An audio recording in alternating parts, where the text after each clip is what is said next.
Welcome into our 4 hot takes for the fantasy football season of the 2025-2026 fantasy football NFL season. Really quickly, before we get started, we have a giveaway that's going on right now. It is a signed NFL jersey by an unnamed player. Player will be named at 500 subscribers. It will be given away at 1,000 subscribers. The only criteria is you have to be subscribed to this channel. It's free. It's easy. It'll take 3 seconds, and you have a chance to win a signed NFL jersey. Could be your favorite player. Who knows? You will know at 500 subscribers. But Alec, we're going to go ahead and hop right into this.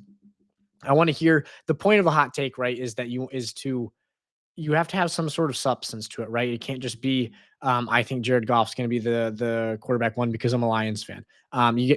Build the case for it, right? But the point of this is to be hot, right? How hot do you actually feel confident and actually see it going?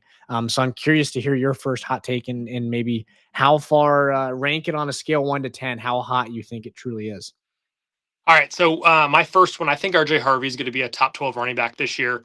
On a Mhm. 1 to 10 scale, probably honestly like only like a 6 or a 7, just Mhm. because of Sean Payton's history with running backs. Sean Payton, so when the Broncos depth chart came out last week, RJ Harvey was kind of put as the RB5 on the depth chart, which is just not. He's going to play a lot. At preseason week Mhm. one, he played over 60% of the snaps. And, I think for him, we talked about this before. Javante got 80 targets last year. Realistically, RJ Harvey is probably twice as good a receiver as Javante Williams. He'll probably see around At like the least. 90, yeah, like the 90 to 110 mark targets wise for a running back. And if he sees anywhere near that, with the right amount of touchdown, positive touchdown kind of rate for him, he could easily be a top 12 RB, especially in a PPR league. Yeah, no, I absolutely love it. I think that I think you're between 6 and a 7 is accurate for that. I'm gonna say mine's probably on between 7, maybe and an 8. I would say seven's probably just a good ballpark. I have another rookie running back finishing as top 8, Travion Henderson finishing as a top 8 running back. The only reason I'm saying I think Travion Henderson's profile is a lot better than RG Harvey's, but the only reason I'm saying this is a 7 is just because I think that the jump from 12 to 8 is big. You look at like the top 8 running backs, you have Bijan, Saquon, Gibbs, McCaffrey, Derrick Henry, Genti, Achan, and then you have Jacobs, Taylor, Bucky Irving, Kyron Williams, Chase Brown. He has to beat out all of those guys, right? So I think you're bordering getting burning, but I think Travion Henderson has such a good profile given the situation he's been put into, right? You have a not a rookie quarterback, but a second year quarterback that's looking to make a big progression. I think Travion Henderson is so I know he is so good in the passing game that he's going to be used so much. I look at what he just did in the preseason week one, first touch he ever has. He takes it to the crib on a kickoff. I understand that's not talking fantasy, but it's on an NFL field, right? And he goes 100 yards for a touchdown. Also, one carry for 18 yards looked beyond explosive, which is exactly what we know he has. If you haven't seen him run a 40-yard dash at the combine, go watch it. It is the fastest 4.4 you will ever see in your life. And remember, Alec, we talked about that when he did that. It looks like a 4.2, but it says 4.4.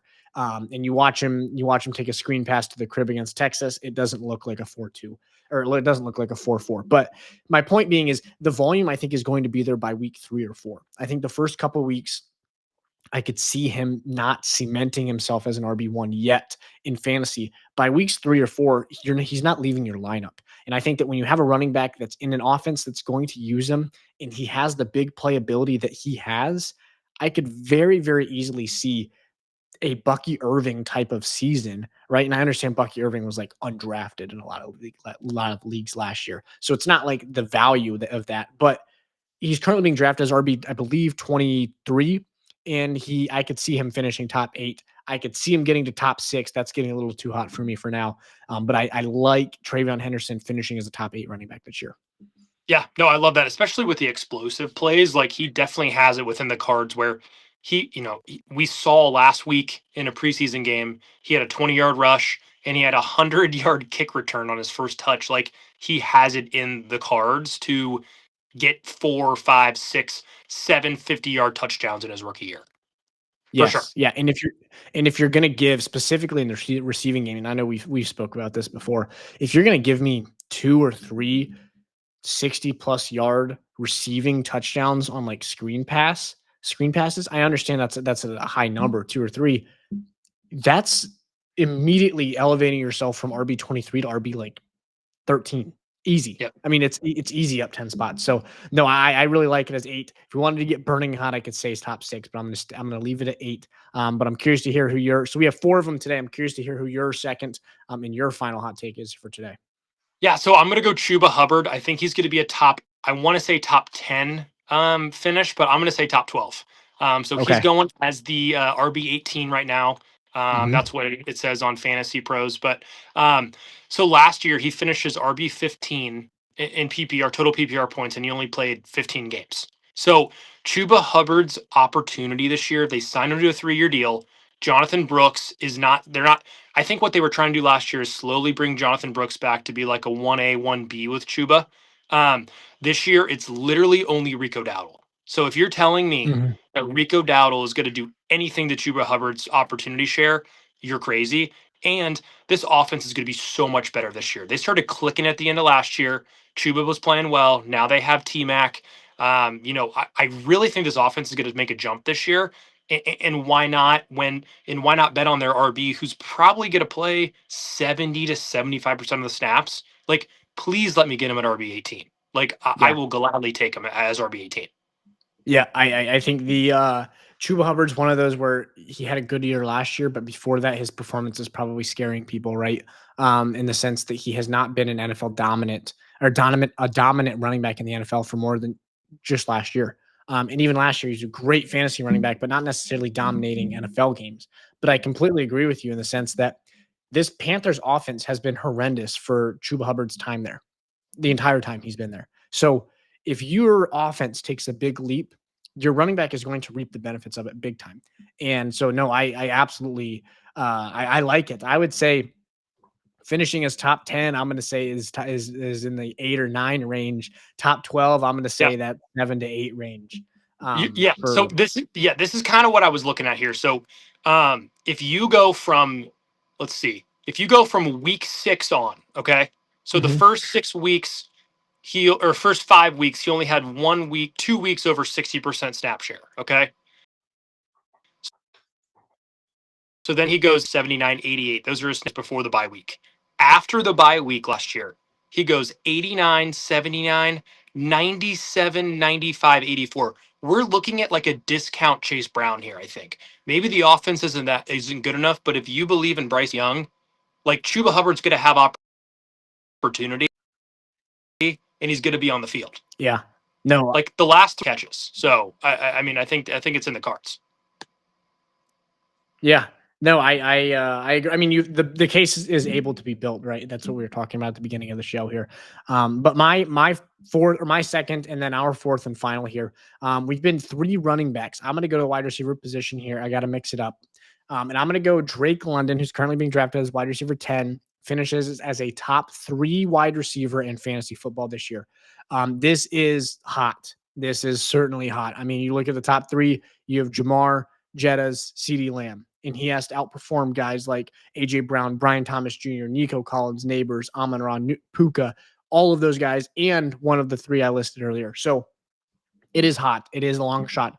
But I look at what Drake London did with Penix last year in the 3 games that Penix started. He was the wide receiver 2 overall. And I understand, right? You have a big week 18 out of him. You also have maybe some guys resting in there, right? I understand that there's some things that happen there. But my point is, Michael Penix can sling the ball. And that's why we've been on Drake London. That's why we've been on Darnell Mooney all year. Michael Penix can sling the ball. You had 3 receivers drafted on day 1 or 2 coming out of Washington. Of those 3 receivers, I would argue that only one of them really lived up to the hype after through year 1, right? Jalen Polk certainly did not. Romo Dunze, for being drafted at the stock that he was, I'd say didn't necessarily live up to the hype. And then you had McMillan over with Tampa Bay, who certainly lived up to the hype. But you had of the 3, 2 of them underperformed without Michael Penix at the realm. So I think when you have Michael Penix as your quarterback, he slings the ball. He loves to throw the ball downfield, and he's very, very good at it. He's very accurate. And I think that Drake London's a guy that's going to reap the benefits of this so much.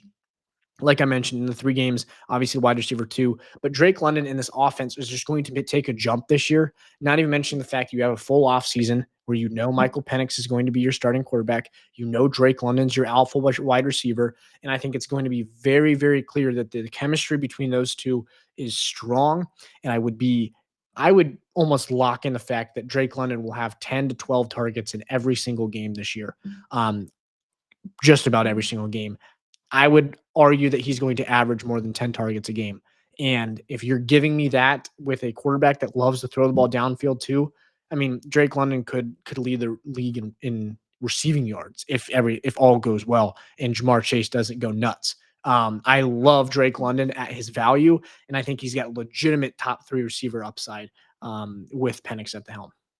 Yeah, I think once you dig kind of into the deeper stats, it's not that hot of a take. Like Mm-hmm. like like after Michael Penix became QB, like it's definitely within the realm of possibility, especially if the touchdown progression is a positive one, I think. Yeah, yeah. I mean, realistically, yeah. If London comes out and goes for 1,500 yards and 6 touchdowns, you're not going to be able to get into the top 3, right? With 6 touchdowns. But you very, very easily, I could see him going for 15, 1,600 yards and 10, 12, 14 touchdowns. As soon as you do that, I think you're cementing yourself as a top 3 wide receiver in fantasy. Yeah, he's definitely got a chance though, just because you're right. He's probably, if he's healthy and plays 17, he's going to have 170 targets, so he's got a chance. Yeah, absolutely. But so those are 4 hot takes for the NFL fantasy season here. We have more content coming. We have mock draft Mondays every single Monday from here on out for the next probably 3 weeks until the season starts, which is crazy that it's 3 or 4 weeks away, Alec. But other than that, this has been the Sports Geeks podcast. They play, we talk. Thanks for watching, guys. Peace.